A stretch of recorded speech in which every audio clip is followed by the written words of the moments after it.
ব্যাপারটা আত্মসম্মানের।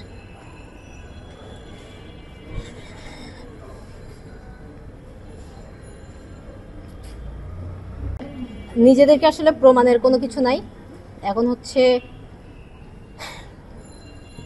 ব্যাপারটা আত্মসম্মানের।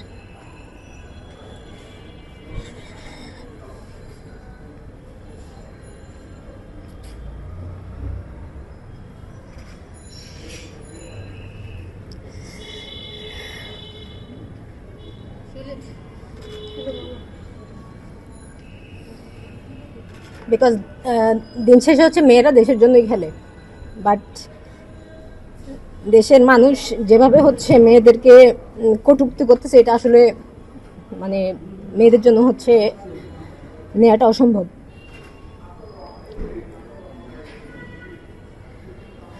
আমরা যেহেতু হচ্ছে ফেসবুকে অনেক অ্যাক্টিভ থাকি, কারণ আমাদের কাছে ফোন থাকে, আমরা ইতিমধ্যে অনেক নিউজ দেখছি এবং অনেক পত্রিকায় লেখালেখি হয়েছে, যেখানে প্রমাণ হয়ে গেছে যে আমরা আসলে দেশের জন্য কিছুই করতে পারি না।